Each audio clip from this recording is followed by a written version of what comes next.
Salam sejahtera untuk kita semua. Pelajaran sekolah sahabat dengan tema utama tentang kematian, hampir mati, dan harapan masa depan. Pelajaran ketiga, memahami sifat manusia. Rabu, 12 Oktober.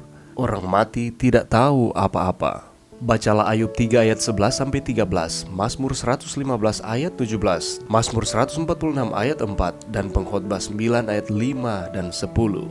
Apakah yang dapat kita pelajari dari bagian-bagian ini tentang kondisi manusia pada saat kematian? Beberapa komentator Alkitab berpendapat bahwa bagian-bagian ini yang ditulis dalam bahasa puitis tidak dapat digunakan untuk mendefinisikan kondisi manusia pada saat kematian. Memang benar bahwa terkadang pasti bisa memiliki arti ganda dan mudah disalahpahami, tetapi tidak demikian halnya dengan ayat-ayat ini.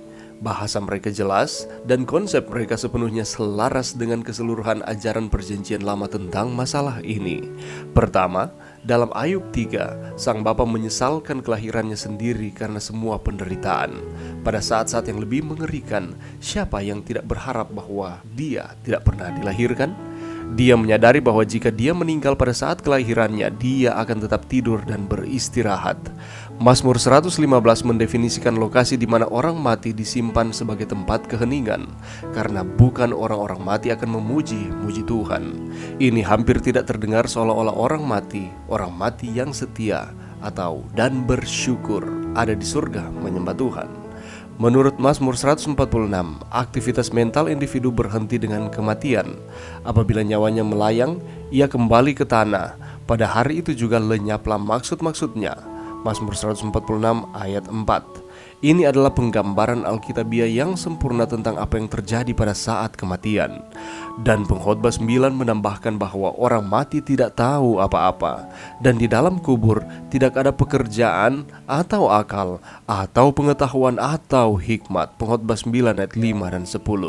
Pernyataan-pernyataan ini menegaskan ajaran Alkitabiah bahwa orang mati tidak sadar. Ajaran Alkitabiah tentang ketidaksadaran dalam kematian seharusnya tidak menimbulkan kepanikan dalam diri orang-orang Kristen. Pertama-tama, tidak ada neraka yang menyala-nyala atau api penyucian sementara yang menunggu mereka yang mati tanpa diselamatkan. Kedua, ada upah yang luar biasa menunggu mereka yang mati di dalam Kristus. Tidak heran bahwa bagi orang percaya, kematian hanyalah merupakan suatu perkara kecil. Bagi orang Kristen, kematian hanyalah tidur saja, suatu saat ketenangan dan kegelapan.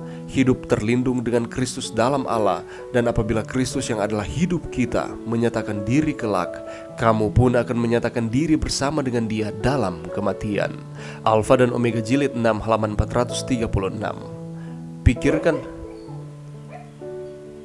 Pikirkan tentang orang mati di dalam Kristus. Mereka menutup mata mereka dalam kematian, dan apakah di kuburan 1500 tahun atau 5 bulan, semuanya sama bagi mereka. Hal berikutnya yang mereka ketahui adalah kedatangan Kristus kembali. Lalu, bagaimana orang bisa berargumen bahwa di satu sisi orang mati memilikinya lebih baik daripada kita yang hidup? Pelajaran yang bisa kita dapatkan pada saat ini, kematian merupakan kepastian yang akan terjadi bagi semua manusia di dunia ini sambil kita menunggu akan kedatangan Tuhan. Tak heran kematian juga merupakan ketakutan bagi semua manusia, karena dengan kematian kita meninggalkan orang-orang yang kita kasihi dan kita cintai di dunia ini. Tetapi Pengkhotbah 9 ayat 5 memberikan informasi kepada kita, karena orang-orang yang hidup tahu bahwa mereka akan mati, tetapi orang yang mati tak tahu apa-apa, tak ada upah lagi bagi mereka, bahkan kenangan kepada mereka sudah lenyap. Mari kita lihat di dalam Ayub pasalnya yang ketiga ayat 11 sampai ayatnya yang ke-13. Kalau kita melihat di sini, kematian berhubungan dengan tidur dan beristirahat. Sedangkan di dalam Mazmur 115 mendefinisikan lokasi di mana orang mati disimpan sebagai tempat keheningan. Orang-orang mati tidak akan memuji-muji Tuhan, dan ketika orang tersebut mati, dia tidak sedang berada di surga untuk menyembah Tuhan. Baik orang yang setia maupun orang yang tidak setia ada di dalam kuburan. Mazmur 146 menyatakan bahwa aktivitas mental seseorang berhenti ketika kematian. Apabila nyawanya melayang, maka ia akan kembali ke tanah. Dan pada hari itu juga lenyaplah maksud-maksudnya. Dan ini merupakan gambaran Alkitabiah tentang apa yang terjadi pada saat kematian.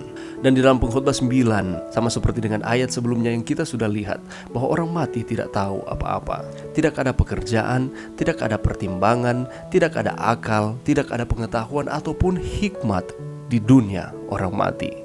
Dan sekali lagi, ajaran Alkitabiah dengan jelas menyatakan bahwa orang mati tidak memiliki kesadaran. Sebenarnya kematian merupakan hal yang biasa yang terjadi oleh karena setiap hari, setiap saat ada kelahiran maupun kematian. Tetapi mengapa ini menjadi seolah-olah momok yang menakutkan di dalam kehidupan kita? Karena manusia tidak didesain untuk mati. Allah mendesain manusia untuk hidup selama-lamanya, tetapi oleh karena dosa sehingga harus ada kematian, dan manusia harus menerima konsekuensi dari dosa ini. Tetapi puji Tuhan, oleh karena kasih-Nya kepada kita, sehingga walaupun ini merupakan kutuk dari dosa, Allah menang melalui anaknya Yesus di dunia ini ketika ia mati di kayu salib dan ia bangkit kembali. Ia menaklukkan maut. Demikian pula dengan kita. Mungkin kita akan mengalami kematian untuk sementara waktu, tetapi ketika Tuhan datang kembali, apabila kita setia kepada Tuhan, kita akan dibangkitkan kembali, dan kita akan menerima upah, yakni kerajaan sorga yang telah lama kita nanti-nantikan. Mari kita terus berpegang teguh kepada Tuhan ketika kita hidup di dunia ini. Dan kalaupun kita diizinkan untuk mengalami tidur yang sementara lewat kematian, maka kita akan beristirahat dari jerih lelah kita sambil menunggu kebangkitan yang Tuhan sediakan bagi saudara dan saya. Mari kita terus beriman kepada Tuhan Allah baik di dalam kehidupan kita. Mari berdoa. Terima kasih Tuhan atas firman-Mu pada saat ini. Saat ini kami kembali diingatkan bahwa orang yang mati tidak tahu apa-apa. Bantu kami untuk kami terus percaya kepada Tuhan. Terima kasih Tuhan, ini doa kami di dalam nama Yesus. Amin.